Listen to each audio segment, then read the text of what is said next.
Hey everybody, I'm Dan Atherton with Bicycle World TV, and today we are doing a bike review on the GT Carbon Force Pro. This is the top of the line version from GT, and it's going after the all-mountain market. This is the same bike that Dan Atherton has piloted in multiple podiums in those big mega avalanche races you see over in Europe and some of the other big enduro races. They've also redesigned the entire suspension, the way that they build their frames, the layup, everything to make this bike and their downhill gravity rigs even more effective. So what do we get out of this? Well, let's look at the first impression. I think everybody's interested in what a bike looks like when they get to the bike store and they look at it. When they see it in pictures, they see the Athertons flying downhill. What does it look like? Well, first of all, GT has hit a home run in the graphics department. I think this bike is stellar looking. It's got the nice subtle winged graphics here on the rear triangle. It's got up on the head tube. It's a very strong color pattern. It calls out the cutouts here with their beautiful, beautiful blue.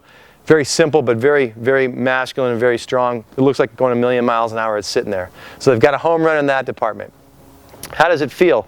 Well, first of all, when you get on the bike, it's got a very distinct feel to it. It feels like a 29er and an XC bike, but it actually looks and gives you the impression that's a downhill bike. That's for a couple of reasons. But let's talk about the specs, and that'll tell you why it has that feeling. First of all, the bike, when you get over the top of it, you see these burly tires. You've got a 2.4 Continental Trail King tire on both ends of this bike. You've got really wide bars. You've got a downhill setup bars here. You've got the race face bars and stem. 760 millimeters wide. This thing feels like your downhill bike. And with the short stem, it's got the right position. The wheels, and on both ends, again, are E13. Full carbon wheels, full carbon hubs, massive hubs, by the way. They have a triple butted spoke with a 28 spoke lacing pattern. So the wheels are made for business, and they come with the bike as part of the spec. The brakes are Formula T1s, which are great brakes. The complete drivetrain is XT, Shimano XT, both shifters and the drivetrain. Now it is a 3x10 drivetrain, and while some people in other magazines and whatnot have kind of bagged on that, I personally love it, because if I'm a guy that wants to do a little bit of climbing and earn my downhill, I need that granny ring and I don't have a problem with it. It's not a big deal. The front fork here is a Fox 34 CTD technology fork. It's nice and burly. It matches perfectly with the 1.5-inch tapered head tube up front. You know you're going to have a rigid front end, and you know on descending you're going to have tons of smiles. The rear shock is an air shock by Fox also. It has CTD technology, has adjustable rebound and lockout on it.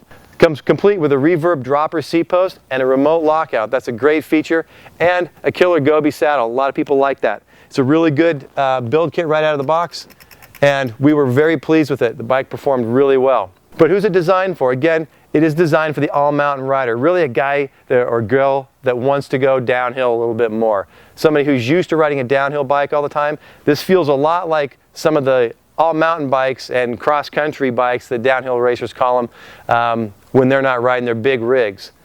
So how does it pedal? Well, immediately you're going to notice it's a little bit sluggish on the pedaling. It doesn't really propel itself down the trail like maybe a cross-country bike or some of the lighter, more nimble all-mountain bikes, and that's for a couple of reasons.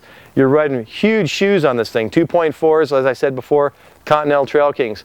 Great tire, they just don't roll on the flats like a lot of other tires do. They're made for grip, they're made for being burly. Also, the head tube angle. This is a 67.2 head tube angle.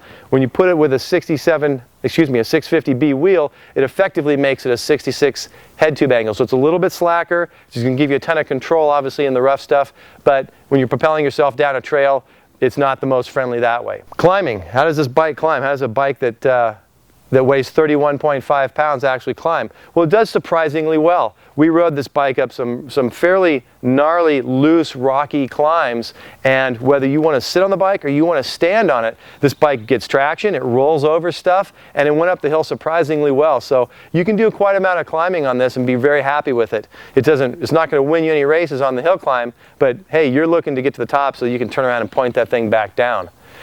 Before we get to the descent, let's talk about how the bike corners, because to me that's super important. It's a fairly long wheelbase bike, and it rides, like I said, like a 29er. So the handling is a little bit slow in terms of tight single track. It's not going to be your best friend on that. You're not going to snap corners on this thing. It's also got a little bit of a heavy front end. So when you're used to, if you're used to riding a 26-inch bike, you want to pull that front end up and just kind of bunny hop over obstacles. This bike with a sturdy front end is going to plow through them, and you're going to plow through them with confidence, and it's going to corner in those instances. Also, on high-speed descents, we've got bigger sweeping turns. The bike's a gem. Only on the tight single track do you kind of run into some of that little bit bigger wheelbase. It takes a little more input from the rider to either lean it or handlebar steer it to get it to go around some of those tight corners. So where does it smile most? On the descending. Exactly what this bike is made for. You start going down anything, I don't care how big and chunky and rocky it is, it will give you a ton of confidence from the front end. Like I said, it's really stiff.